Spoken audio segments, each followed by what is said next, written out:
I'm Steve Fisher. From the time man first looked up at the heavens, we've wondered, are we alone? Is there other life out there? What form does it take? Is it intelligent? More advanced than we are? Popular entertainment has shown us the ETs, smart, benevolent creatures who mean us no harm, and the aliens and predators determined to wipe us out. Scientists are searching, not sure what they'll find when they find them. Dr. Amy Williams is one of those scientists. I think that the big thing that motivates me in this realm of research and what keeps me going is thinking about how when we find life beyond Earth, how that will redefine humanity, our experience, our expectations, our view of our place in the universe. She's here to tell us about searching for life on Mars and elsewhere on Life Slices. And we're here with Dr. Amy Williams. So I'm going to start with a question that you should be eminently qualified to answer. Who is Amy Williams? I love this question. So I am an astrobiologist. I am a geobiologist. I am a geoscientist. I'm a woman in science. I am the first in my family to get a PhD, and I care a lot about the search for life beyond Earth. When you first told your family that you were going into geology, did they think you must have rocks in your head? I think they were probably excited about the rocks in my head. So geology is a found major, which means that so many of us are not exposed to it in primary and secondary school, don't realize that it's a major as well as a job option.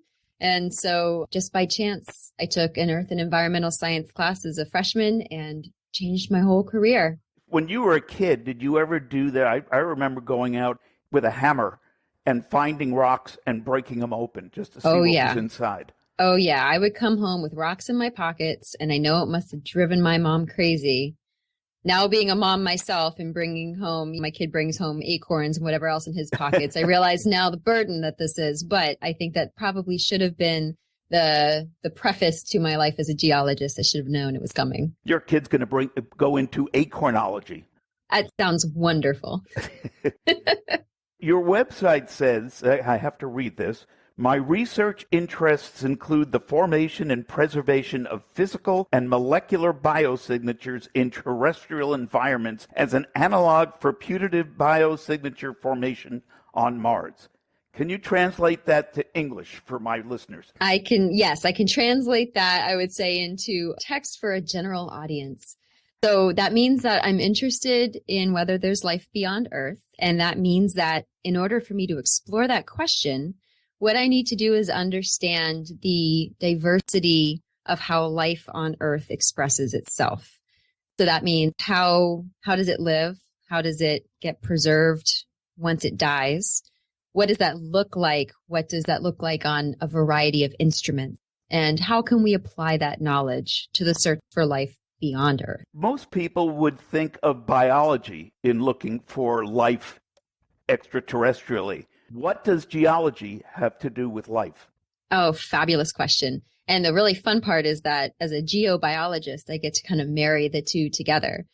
So yes, the life is the biology part, but if you want to preserve it over the long term, and that means geologic timescales, millions to hundreds of millions to billions of years, you have to preserve it in rock. Rocks have the ability to house the organism, house its organic, and protect it from all of the myriad of destructive forces that might erase it from the rock record. So if you want to see something 1 billion years ago or 4 billion years ago, the way to find it is in the rock. Now, I have to ask, you are at the University of Florida, is that correct? That is correct. Is Florida known for having lots of extraterrestrial life in it? Florida? What a fun question. So Florida, is certainly a unique place. And I would say that Florida should be well known for our ability to launch rockets to places around our solar system. We have a very popular space coast, and there are several institutions in the state that focus on space exploration in one way or the other. As far as I know, there's only a handful of astrobiologists in the state of Florida, institutions where we're doing research, and I think we're all doing really cool stuff. So speaking of your research, you've been a member of the NASA Curiosity rover science team since 2009 and work with the Sample Analysis at Mars instrument team to explore the distribution of organic molecules on Mars' surface. What does that entail? Obviously, you can't just go to Mars to check out the landscape yet. Give it a year or two. But what does that entail? How does your research work? The really fun thing about some of the acronyms for the instruments on these missions is that they don't necessarily have to tell you anything about what they do. So the SAM instrument, Sample Analysis at Mars, doesn't tell you that it can detect organic carbon and that it can sniff out stable isotopes and rocks in the atmosphere. It can do all kinds of things. And so the SAM instrument, the portion of it that I work on, can look for organic carbon. And so organic carbon, even though it makes up all life on Earth as we know it, doesn't only have to be made by life. It can also be made by geologic processes, and it can also be made in meteorites. And so when you see organic carbon on Mars, the question then has to become, where does it come from? And that's what we've been trying to disentangle for more than 10 years now. Once we sent SAM and its ability to detect organic carbon, which we did then see fairly readily after we started operating with Curiosity, the question becomes, is it made geologically, meteoritically, or by life? In what ways and has our thoughts about alien life evolved? Oh, what a fabulous question. So I think for your listeners, I think that it's good for you to know that this is one of the ways that I really got into astrobiology and the search for life beyond Earth, because when I, was a kid, I started to understand that life doesn't just need photosynthesis, right? All life doesn't just need solar power, and then you have trophic levels above that. Things feed on the things that are photosynthesizing. There are so many other ways to get energy for a metabolism for life to live. And so discovering that as a kid and pursuing it, that kind of led me along the path of, you have life that can access all of these different energy sources. Could that be happening on other worlds? Maybe there's someone else looking back at us and seeing us looking out into the stars and thinking the same things. Are we alone in the universe? Well, there was a great Star Trek episode in the original Star Trek series where they go to a planet and they think there's no life there, and then they find this rock that is a sentient being. So That's right. What's the likelihood that an extraterrestrial life might not conform to the way we define life on this planet? Oh, what a fabulous question. And that is what we keep thinking about. Is it life as we know it or life as we don't know it? So number one, the rock alien is the Horta, which I definitely remember that episode and probably should have known I was going to be a geologist at some point based on my love for that episode. So one of the things that we have to do is think about life as we know it first. We have one data point. It is life on Earth. And life on Earth is quite diverse, but there is basically a set code of ways that life on Earth operates. And some of that is chemical evolution to get us to that point, and then biological evolution takes over after that. My thought has been that to understand life as we don't know it, we need to understand life as we do know it and use that as our guide to how weird can life possibly be. I think that answer is so big that we might not even be able to really comprehend it. So we start with life as we know it, something that needs organic carbon building blocks, that uses some similar, if not the same, types of chemicals and maybe a genetic code, something that you can use for adaptation and evolution to have a successful species. But then, you can think about the bigger ideas. How evolved can a technological civilization get? How far can it go? How far can it expand into its solar system, its galaxy, the universe? Could it use silicon as a silicon-based life the way that the Horta used it? Is all of that an option? There's maybe countless number of options for what life could look like. But when it comes to building instruments to look for extraterrestrial life, one of the things that we have to use is life as we know it first. That gives us a starting point. Because I'm even wondering, is it possible that there is life out there that we're not even capable of seeing or feeling or hearing? Yeah. So I was reading about some of this recently, and it it's so interesting to consider. What do we not know? What do we not even realize we don't know? There are those unknown unknowns, and that's in exploration. That's in everything that we do in humanity, I think. But is it possible that life in the universe could evolve in such a way that it's just to us appears to be the background of the cosmos, but it is actually life? Can we answer that question? Not right now. But I think it is really interesting to consider the variety of form and matter and light and whatever else is out there. Like, what could life really accomplish given enough time and enough resources? I don't think we have an answer for that. Is there life everywhere in the universe? My favorite way of thinking about this is Carl Sagan's quote that if it's just us, it seems like an awful waste of space. I totally agree with that. And everyone talks about the search for intelligent life in the universe. We're not even sure there's intelligent life on Earth. Yeah, it depends on who you ask, for sure. Yeah. So now I have to ask just a quick side question. Do you have a very large collection of pet rocks? Oh, yes. And so if your listeners could see my office behind me here, I have so many rocks. I also have many models of the Curiosity and Perseverance rovers behind me. Yes, I have, unfortunately, for all the movers who have helped me over my career, been carrying a bunch of rocks with me. Yeah. Do you need that boulder where you're going? Yes, I do. Yes, of course. I'm a scientist. I once was trying to fly back from Patagonia, from southern Chile, and I had a bunch of rocks, and I didn't want to check them because I didn't want them to potentially get broken. But you should have seen the security administration people being like, "What are these?" And I was trying to translate into Spanish, and I said, "Soy una geologist," and they just looked at me like I had three eyes, and they were like, "You can't take the big rock; you can have the small ones." And I'm wondering how they would fare in the overhead bin. Yes, that was the concern. In the end, they made it back, and they're part of the ever-growing collection of rocks in my poor pet rock collection. What is the Atacama? I don't know if I'm pronouncing this right. The Atacama Desert, and why does it hold such a fascination for planetary scientists? Oh, the Atacama is just one of these fabulous Mars analog environments that scientists have identified as an analog system, and one that we can study to better understand how life can adapt to an extreme environment, and how those signatures of life, even if the life is gone now, how those signatures might be preserved. So there are places around Earth that we call Mars analog environments, an analog being a way to compare that terrestrial environment to something on Mars. No environment on Earth is perfectly like Mars, at least a natural environment. But one of the ways that the Atacama allows us to get an analog is that it's a very dry region. It has a very high UV radiation flux because of its altitude. Is that right?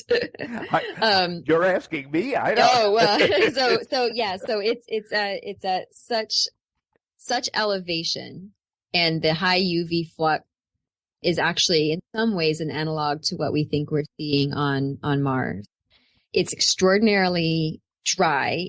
There's very rarely any precipitation. And so there are these different conditions that you can pick out that you can say, this is like some region on Mars. There are other regions all over the world that we use for these analogs, acid mine drainage systems, the dry valleys of Antarctica. So they all can approximate Mars in one way or the other. So Atacama is really interesting because of the extraordinary desiccation and the high radiation flux. It gives us a way to understand, for example, life that lives in the rock, and it shields itself from that UV flux by being underneath the surface of rocks. So it just gets enough solar energy to actually drive photosynthesis in some cases, but it's protected from the UV flux that could degrade its DNA and could destroy it. So those rocks there and whatever, they're smarter than humans, because we go out and sit in the sun and try to absorb all the radiation we can. Well, it's like their sunscreen. And for humans who elect to use sunscreen, yeah, we're kind of coming at it from different directions. But you're right. The microbes figured it out potentially earlier than the humans did. So Martians wouldn't say, take me to your leader. They'd say, honey, put another rock on my back. Exactly. we have so many stressors on Mars. You've got to protect yourself. That's right. In this article I read where I discovered you, they talked about the discovery of microbial DNA. What does that portend for life elsewhere? So when we're looking for evidence of life beyond Earth, there's all kinds of things that we can look for. We can look for actual whole organisms, and that probably, in the case at least of Mars, is going to be a single-celled organism. So we're looking at something that is like our bacteria or our archaea or single-celled eukaryotes, but not big dynamic macrofauna. There are no giraffes on Mars that we've seen so far. I know, I hate to ruin it for everyone.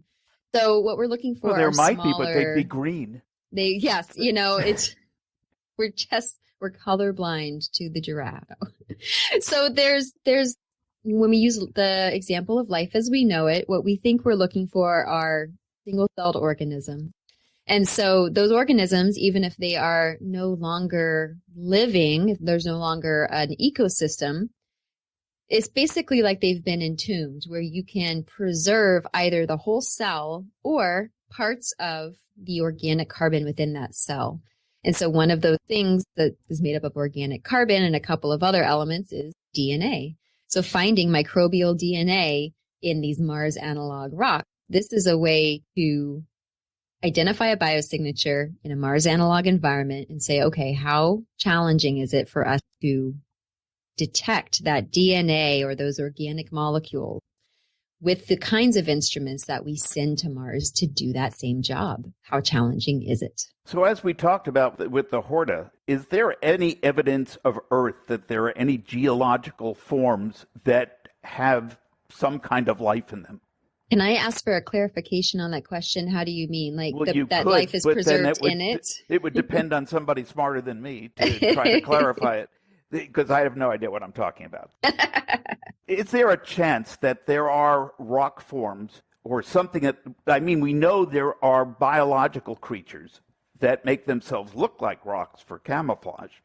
So are there any rocks out there that camouflage themselves as human beings? We don't know. You would never be able to know. Certainly folks, they might look like they have rocks in their brains, but no. The neat thing about rocks is that just like the Horta, they're made up mostly of silicon bonds, right? And there's a lot of other elements that play a role in the different kind of rocks that are there. So I think it's neat that the geology tends to be our sort of our basis, our root, and probably did play a role in the evolution of life on Earth. So I think in some ways we can think of the rocks as this resource that probably helped with origin of life and evolution of life on Earth, but certainly no rocks that are alive, not counting my pet rock collection, of course. Years ago, this is probably before you were born, I was fortunate to meet and have lunch with one of our original astronauts, Gordon Cooper. He told me that he had actually met an extraterrestrial at a White House lunch function, that he was a prominent individual, and that they're living among us as their planet was dying.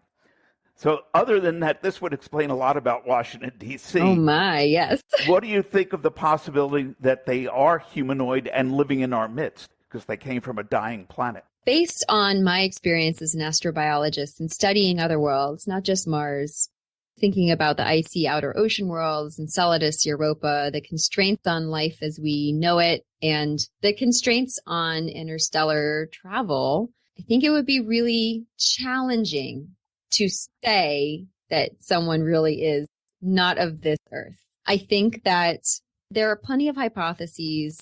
I think legitimate, they're a little fringy, but things that people talk about, like a dark biosphere, right? And so that is a concept that there maybe are organisms, again, like our bacteria or archaea, that use such a different biochemistry that our techniques actually don't detect them. Now, I think, like I said, it tends to be sort of on the edge of things, like it's ways of thinking about life as we don't know it, Could you detect that life if it didn't have perfect biochemistry, just like the terrestrial life we've built all of our instruments on? The answer is no, not necessarily, but maybe you would find signatures of it. And so I think if you scale that up to are they living among us? I think that, again, you're getting into a realm where you're not going to get any traction with that. And I don't want to upset any listeners who feel very confident in this, of course.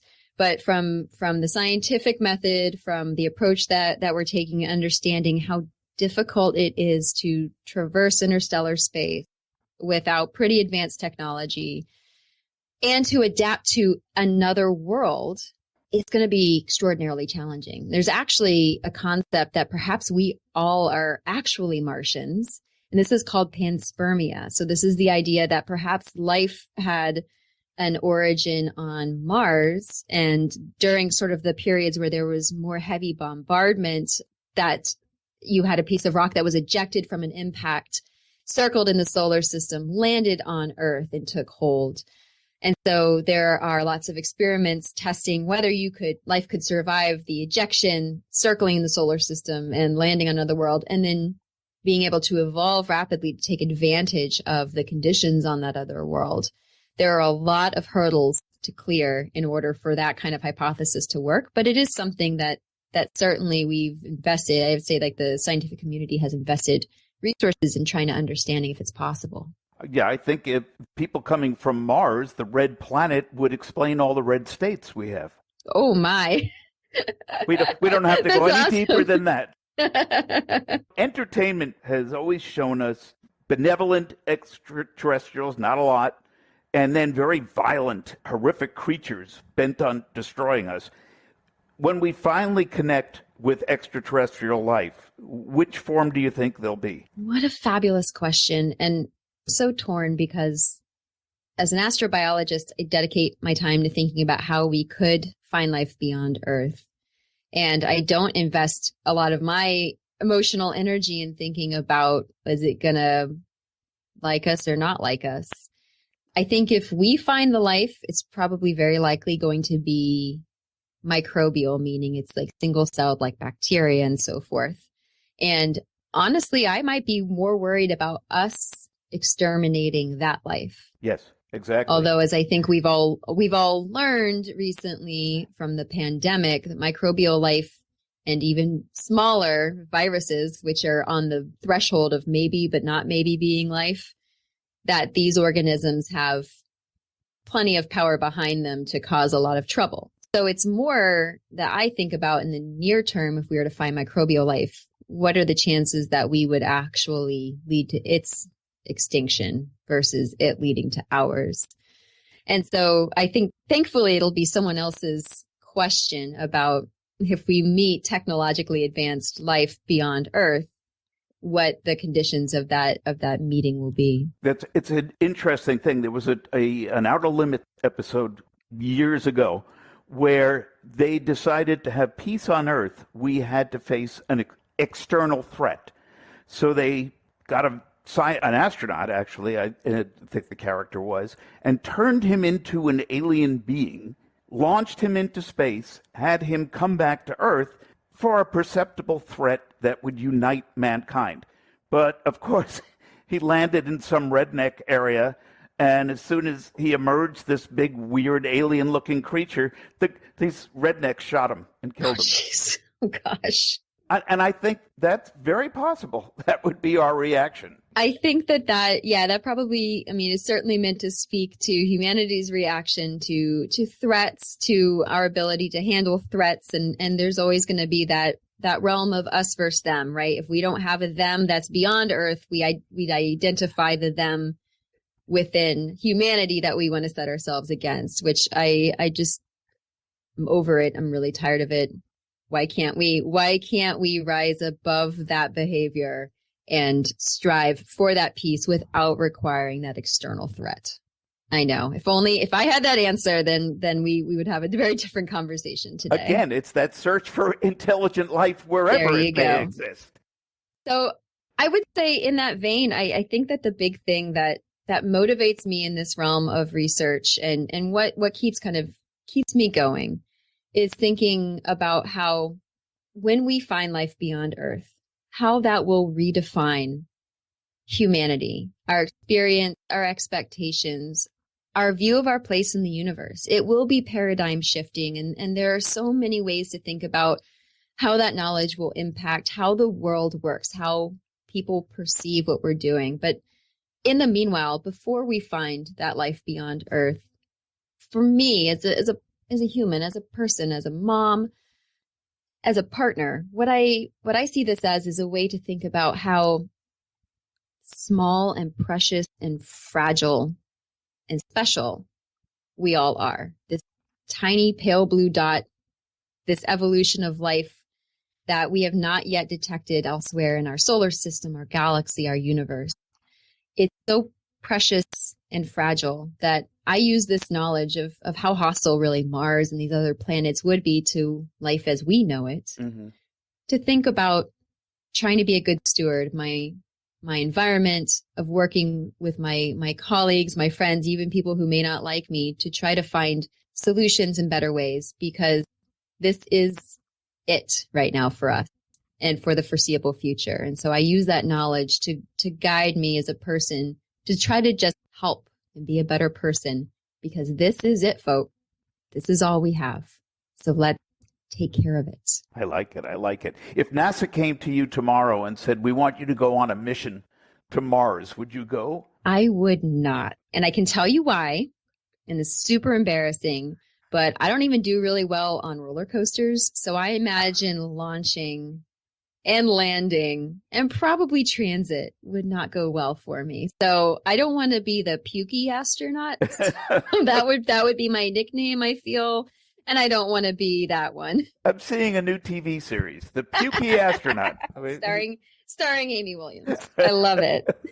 How can people learn more about your work? I'm an assistant professor at the University of Florida. I have a website, of course. You can learn about the work that my group is doing. But I would say the big way to keep up with what's going on in Mars exploration with our rovers is to check out NASA's resources on the Curiosity and Perseverance missions.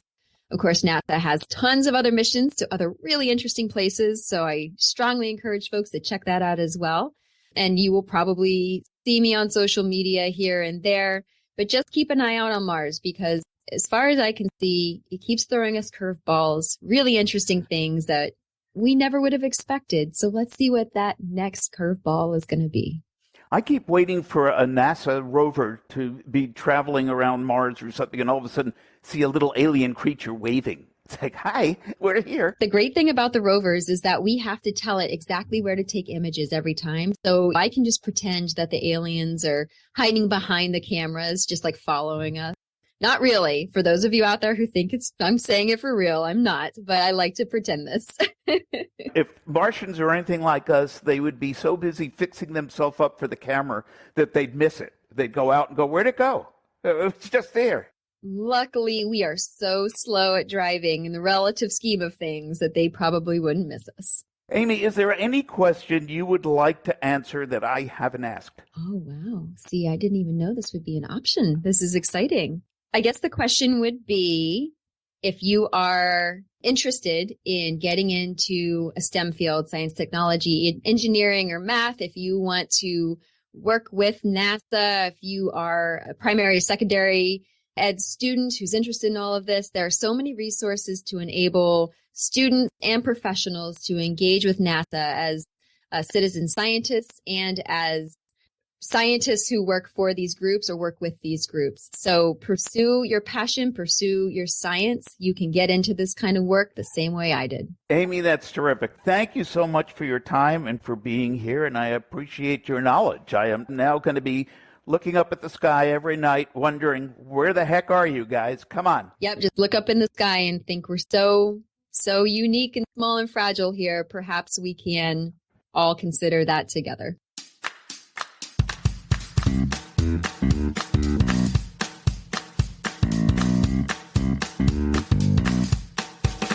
My thanks to Amy Williams for sharing her ongoing scientific journey. Although we haven't yet found life beyond Earth, it stands to reason it's out there, somewhere. NASA's missions to the cosmos and popular entertainment have fueled our imagination. But our reason tells us we're not alone. There's no telling what our inevitable connection with otherworldly beings will unveil. But for now, we can work on preparing our civilization to connect with another. And it starts with trying to make the human race the best it can be, to show our interplanetary neighbors there's no reason to feel, there goes the neighborhood. If you liked this program, please like Life Slices on social media and subscribe wherever you find fine podcasts. Life Slices is produced by Beatnik Ravens Productions. All rights reserved. Music courtesy of Fesleyan Studios.